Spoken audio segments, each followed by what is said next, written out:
Welcome back, everybody. It's Strongbow. I put a little short out about a week ago asking if you guys wanted to see boot care or felt hat care, and boot care won by an overwhelming amount. So we're going to do some quick detailing on how to just maintain your boot. This isn't deep cleaning, but just every day how to keep your boots clean and fresh so that when you're ready to put them on and go out for a night on the town, they're ready for you to wear.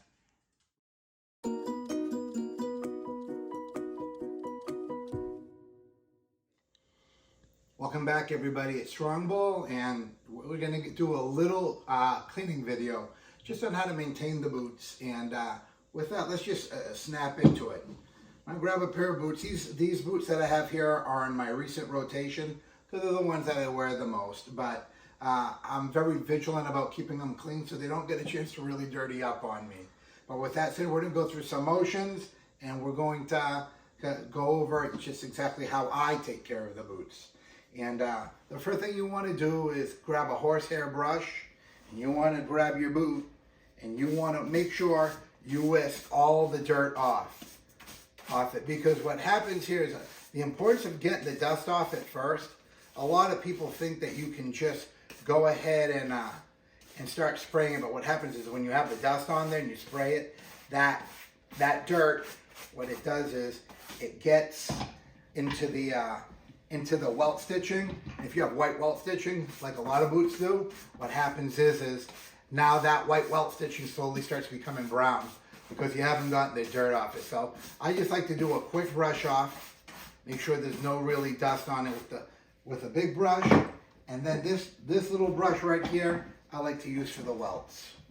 So what I'll do is I'll come along the welt and make sure that there's no dust in through the spur ledge, in through the side, or along those stitchings on the Goodyear welt, none of it. And then once I do that,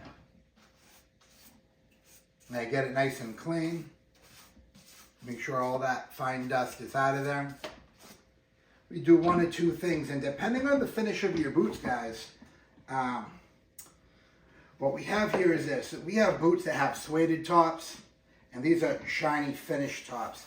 These behave a little bit different. And then obviously, I didn't put some here, but if you have some just regular leather, that's mink oil, and maybe I'll do a video on that one on a different day. But what I like to do is I like to take this and Angelus product. It's over here. It's very nice. And what I do is I like to spray the boot down.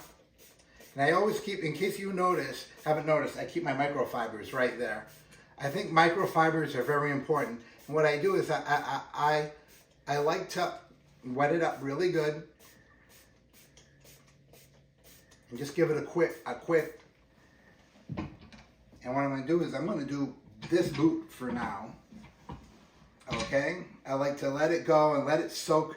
Give it a minute or two, but for this video's purpose, I'm going to start wiping. And what I do is I like to really make sure it gets somewhat massaged in there, and I'll be honest with you, in between when you get dust in the welt, I use this stuff to clean in between once I brush the dust off in between my cleanings. Because this is going to be I do another step with this. But what I do is I just wipe it all down.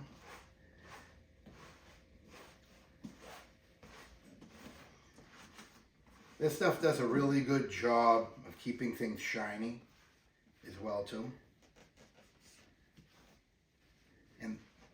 And I like to swap microfibers as well too, pretty often. So what I'll do is I'll get that on there and I'll let it go. And believe it or not, that was pretty good, so I'll let it sit for a couple of minutes, and after a couple of minutes, I'll come back.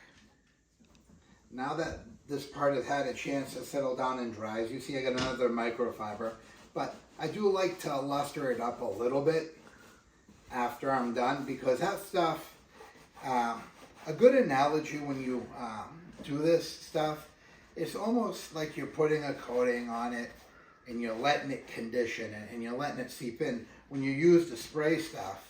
But as you start shifting over, and you'll see right now, because step 2 is once I have that now, see that it's already starting to shine a little bit. It's got a nice little gleam to it. All right, these are Cayman bellies. I really love this product here. It's Sapphire Total Care. It's really, really good. And what I do is I use a little round brush for this one, because it fits right inside this bottle. And what I do is I go ahead and I put just a little bit on the tip of that. And then what I'll do is I'll start in a circular motion, rubbing it right on that Cayman belly. On that Cayman belly. And make sure you're generous with it. You know what I mean? You don't want to get too close now to that well. You don't want to soak the welt stitching with this stuff, because this is pasty. And the analogy I was going to use, because I noticed a lot of people don't bother explaining this.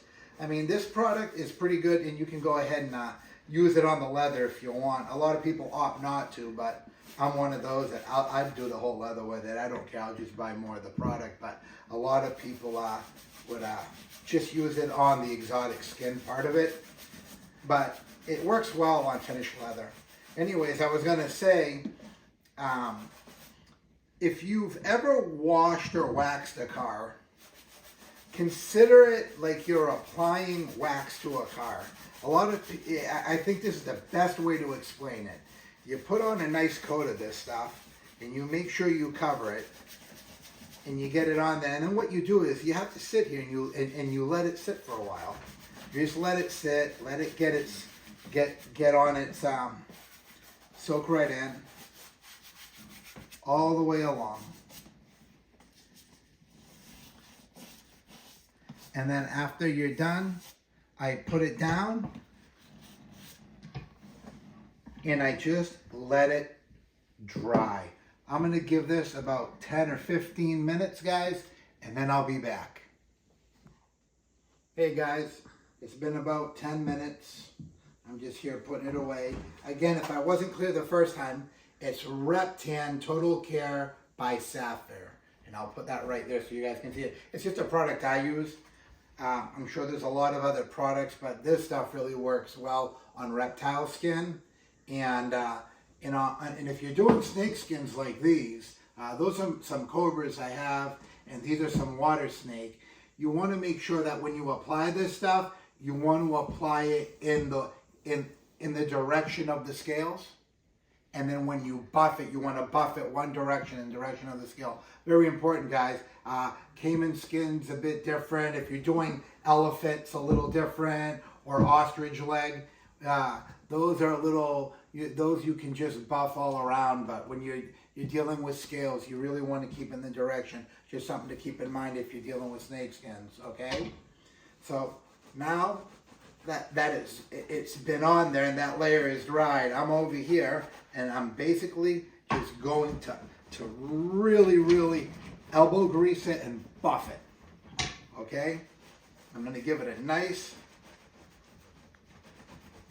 with a fresh microfiber, and I'm just going to take that coating that dried and buff it off.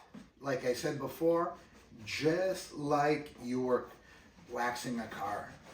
And if you think about it that way, you'll understand what the object of this is and what you'll get from it.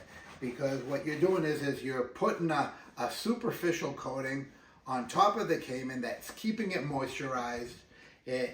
And by spraying the Angelus on there first, you've let a conditioner absorb into your Cayman belly, right? And now you're topping it with a nice little harder coat of this Reptan, and these things they start popping and shining, and what you see when you're done is just amazing. I mean, if you come in here, look at the gleam on this.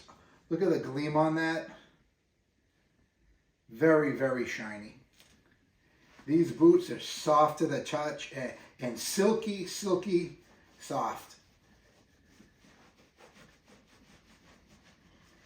And with that, you got some quick maintenance on these boots. If you have boots where the outsoles or the stacked leather heels have been banged around, you got Phoebings, edge dressing that you can use. These boots do not need them, and the shade I have here is darker. It's more for this, but you can get it the right shade, and you can redress the edging on your boots if you've whacked that leather around a little bit. But this one was more for my elephant skin boots. They go well with that, and they go good with my ostrich. It does a good job. But these are lighter, and I have to actually buy some of the lighter stuff if I wanted to do these. But luckily, these outsoles are in good shape. But if you see the way that boot looks now, it is shiny and silky, silky soft. Very waxy surface almost, but clean and buffed off so you can feel the skin. And this is the end result. I'll put it right here, and you can kind of see. I know there wasn't a whole lot to clean, but that's the steps, and I wanted to share that with you in case you're confused a little bit or you're looking for a little bit of guidance in just maintaining them. For my purposes, that's the way I maintain my boots. I never really give them a chance to get a hole too dirty or get anything too bad. But I know some of y'all really work your boots up, and there's a lot of deep cleaning stuff, and maybe down the line, if there's any interest, I'll make a video on that. But for maintenance purposes, that about sums up the way I would take care of these. And just remember, if you're doing snake skins, go with the scale. You can go ahead and spray the stuff down, and that's fine, but always wipe in the direction of the scale. You don't want to lift up those scales and ruin your boots, guys, all right? And take care and have a good one, and I'll catch you on the next video, and we'll see you then. Take care. Bye.